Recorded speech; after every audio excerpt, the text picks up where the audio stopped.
weather in your favor. The 8 most frightening words a child in Panem could ever hear. Why?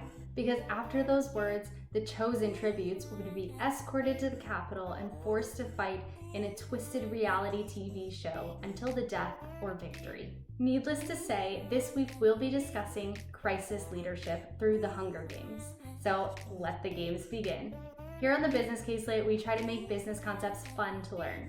Well, what better way to do that than to learn leadership traits through some of our favorite fictional series? This month, we will be taking a look at crisis leadership through the Hunger Games, but be sure to check out our other caselets in the Leadership Through Fiction series.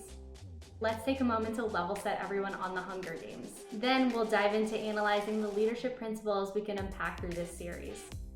Our series takes place in the post-apocalyptic United States, in a world called Panem. Panem is made up of 12 districts, where District 1 is the wealthiest and District 12 is struggling to survive. Each year, Panem hosts a reality TV show called The Hunger Games, where one male and one female tribute ages 12 to 18 are selected from each district to fight until the death. Participation, if selected, is not a choice, and neither is viewing. In fact, The Hunger Games is required viewing for all citizens of Panem, as it reminds them of the power of the Capitol. Victory in the Hunger Games is seen as a major win for the home district, as both the victor and the district receive much needed prizes such as food and oil. Needless to say, wealthier districts tend to produce more victors and have more contestants enter at their own free will. Let's just take a moment to pause and acknowledge how crazy this is. Okay, moving on. Our series begins in District 12, with our protagonist, Katniss Everdeen, a skilled teenage archer. Katniss has just volunteered to compete in the Hunger Games in place of her younger sister who had previously been selected. The male tribute for District 12 is Peeta Mellark, the son of the district's baker. Spoiler alert, Katniss and Peeta are both named the victors of their season of the Hunger Games, the first time in history that 2 victors were allowed to walk out of the Hunger Games. In the wake of their victory, the Capitol witnessed a new spark of rebellion festering in the higher numbered districts. Katniss became the symbol of this rebellion, and the Capitol feared that she might cause a revolution. Ultimately, they were correct. Katniss's compassion for not only her sister and her district, but all others, named her the Mockingjay, or the symbol of the revolution, which led Panem to liberation. At this point, you might be asking, okay, Alexandra, what does survival in the Hunger Games relate to business? Well, simply put, we are talking about how in the darkest of situations, when all hope seems to be lost, people turn to leaders, and those leaders become symbols of hope, freedom, and progress. Don't believe it?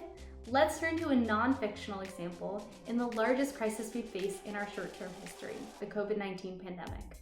The COVID-19 pandemic has, for one, decimated the hospitality and tourism industries.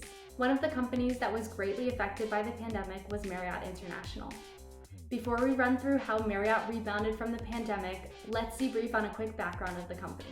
Marriott International can be traced back to a 9-seat franchise, A.W. Root Beer Stand in Washington, D.C., owned by John Willard, J.W., and Alice Marriott. They continued to grow their food business through the 1950s until they pivoted into the hotel industry. Their first hotel opened in 1957, and in the following years, the company grew and more sub-brands were launched under the Marriott umbrella. Today, the company has over 7,500 properties and 30 brands in its portfolio, including the Ritz-Carlton, St. Regis, Marriott, and Courtyard. Marriott appointed their 3rd CEO and first non-family member CEO in 2012, Arne Sorensen. Arne had been with the company for a long time, holding positions such as external counsel, CFO, and eventually CEO. Onto the crisis. The COVID-19 pandemic struck China in early January 2020, and the Western world shut down 3 months later. Their revenue per available room, or RevPAR as they call it in the industry, fell by 95%, and global occupancy fell to 31%. This metric is the hotel industry's equivalent of retail's same-store sales metric, just to put this into perspective. The impact of COVID-19 was worse than 9/11 and the 2008 recession. Bill Marriott was quoted saying, "This is not my first rodeo, but it is my worst." Staffers on all levels were furloughed, and it still looks bleak for the 95-year-old company. On top of this crisis, on February 16, 2021, the beloved and transformational executive Arne Sorensen lost his battle to pancreatic cancer. All right, reeling us back in, how do the Hunger Games and Marriott International relate?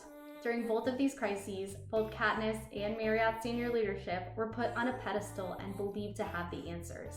They literally became symbols for the way forward. And not because of their desire, but because of their position and their organization's need for inspiration. Secondly, they communicated often. Marriott and Katniss both used the media to update their citizens or their colleagues about the reality of the situation. They spoke honestly, and their reports trusted their word. Marriott senior leadership gave prompt and consistent communication and were incredibly thoughtful about the situation. Marriott was rewarded with numerous awards, including their ability to maintain a spot 19, on the list of Forbes' best large companies. In conclusion, individuals in senior leadership positions have the responsibility to act as both decision makers and symbols, although in most cases, the symbolic role is not leveraged to the fullest. Remember that leaders are not born great, but they are made. And in order to become a great leader, you must be able to guide your organization through both the good times and the bad. Be sure to stay tuned for our next video, and in the meantime, like, subscribe, and ring the bell below so you never miss any Caselit episodes. See you in the next one.